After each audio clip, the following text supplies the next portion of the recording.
Hello दोस्तों, हम बात कर रहे हैं नी जॉइंट ऑस्टियोआर्थराइटिस के बारे में। नी जॉइंट ऑस्टियोआर्थराइटिस में अभी हमने डिस्कस करा था इससे पहले वीडियो में कि कैसे नी जॉइंट ऑस्टियोआर्थराइटिस जो है बहुत कॉमन देखने को मिल रहा है। उसमें क्यों नी जॉइंट ऑस्टियोआर्थराइटिस कॉमन देखने को मिलता है, क्या कंडीशंस होती हैं, अब हम डिस्कस करेंगे। यदि नी ऑस्टियोआर्थराइटिस के सिम्टम्स हैं तो पेशेंट को क्या सावधानियाँ रखनी चाहिए।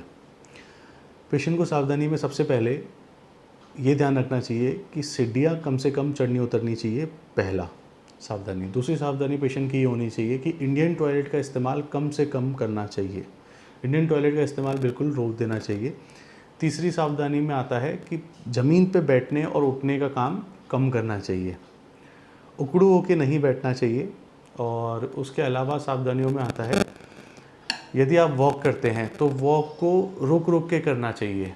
जैसे आपने वॉक करा, वो निर्भर करता है सिम्टम्स कितने हैं पेशेंट की, कंडीशन कैसी है उस पर निर्भर करता है। बट एक अगर अपन स्टैंडर्ड देखें तो पेशेंट को वॉक करने का पैटर्न ऐसे रखना चाहिए, टोटल जो आपकी वॉक है उसको 3 या 4 टुकड़ों में डिवाइड कर देना चाहिए। हर वॉक के बीच में 5 मिनट का गैप होना चाहिए, हर टुकड़े के बीच में।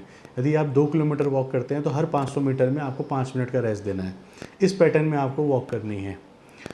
यदि आपका घर के अंदर चलने का काम ज़्यादा है तो आपको अपने पास में एक चेयर रखनी चाहिए, जहाँ पे आप हर थोड़ी देर में 15-20 मिनट में आपको थोड़ी देर के लिए बैठना चाहिए, ताकि इन्फ्लामेशन या फिर स्वेलिंग क्रिएट होती है अगर जॉइंट के अंदर तो वो बढ़े ना, उसको रेस्ट मिले और इन्फ्लामेशन के सिम्टम्स कम रहे, वो इंक्रीज़ ना हो। क्योंकि अगर आप इन्फ्लामेशन को बढ़ाते जाएंगे, मतलब सूजन को बढ़ाते जाएंगे, तो वो तकलीफ देह हो जाएगा, उसका दर्द भी बढ़ेगा और पेशेंट को तकलीफ ज़्यादा होती है। तो ये सब सावधानियाँ आपको बरतनी चाहिए, इन सब का आपको स्ट्रिक्टली ध्यान रखना चाहिए। धन्यवाद।